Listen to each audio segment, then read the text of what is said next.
Okay, all my single women of God, come to the front, come to the front. So this conversation is so needed because I believe that I am not the only one. I can't be the only one. So many of us women of God, we go through hardship, we go through this and we go through that. And so once we find Jesus, once we find the Lord, it's like it's Jesus and Jesus only. It's the word of God, it's the word of God only. Anybody that's from the outside that's coming in, that person as well better be on the same playing field, on the same level spiritually before we give them any time of day.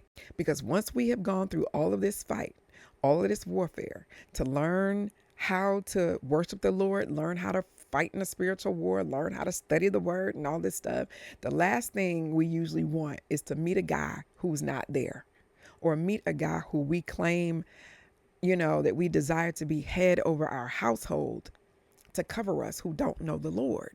But I'm not going to lie to y'all. The Lord spoke to me yesterday, and I just got to share this with y'all.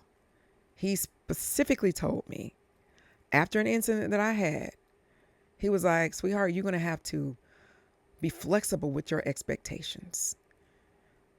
And then after he told me that message, I ended up having 2 conversations, not one, but 2 in the same day with 2 married couples, much older than me. One has been married on their second marriage for 20 years, 22 years, the other 46 years. Both of them, women, when they met their husbands, they were not believers in Jesus Christ. But now they are blood-bought believers in Jesus Christ, and they are equally yoked. One actually was dealing with substance abuse. And because of her and her belief in Jesus Christ and her sowing into him before they got married, okay, is the reason why now he is sober and a believer in Jesus Christ. The other, when they met, he came from a gangster lifestyle, okay? Now he is dignified and he's a believer in Jesus Christ because of the seed that was sown by his wife. So what they explained to me in this conversation, this detailed conversation, is that you have no idea where the guy is going to be in his walk with the Lord, if there is any walk that he currently has with the Lord, when God brings him into your life.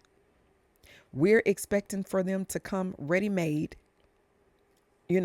just perfect, the way they looked, the way they talk, the way they know God, the way they worship God, the way they serve, and to know everything, just come ready-made. But yet we got to understand, there are more people that are out here in the world that are not that, but that need the guidance, that need a woman's support to reveal those things to them in order for God to use them. See, there are so many people out here that need the Lord that don't have access to connect to someone on an intimate level that can share it the way we can, especially in that type of way. And so what God was revealing was that you have no idea if that man not that man, but if the Lord desires for you to just sow that seed into him. And then when you sow that seed, the Lord begins to plant it immediately because he knows that this is who he desires for you to spend your life with. But see, when we try to figure it out from the door and we're looking at him where he is when God presents him, and we immediately dismiss it, like there's no way this is my husband, then we cut off the opportunity for God not only to use us to bring this person to Christ, but we cut off the opportunity to receive the blessing that we don't recognize yet that's a blessing, but we cut off the opportunity to receive that blessing because we're prejudging, we're condemning from the door. And I'm talking to myself here because one thing I can say is that literally just yesterday, I had somebody that approached me and the first thing he said was, it's Libra season. And I was like, I don't do zodiac signs. And I was immediately turned off. And then I asked him if he was a Christian within the first 10 minutes of us meeting. And the Lord was like, chill. Okay. At least get the man to communicate with you over the phone. Get to know who he is. And, so I think that us as Christian women, we can be sometimes a little pushy or a little overbearing with our belief systems and not allowing God to move. We don't know what our role is in that man's life. So regardless of whether or not we desire for him to come ready-made, we don't know what God's will is. And the moment we start giving our expectations and putting that over God's will, not even giving him the opportunity to present the person to us because our, standards are so high. Come on. And if you're a man and you deal with the same thing, I'm talking to you too, because we're not the only ones.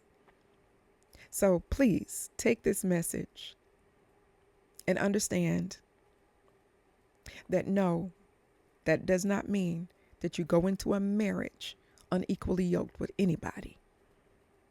But don't cut them off at the door before God allows you to sow that seed that he can water before you even get to that point.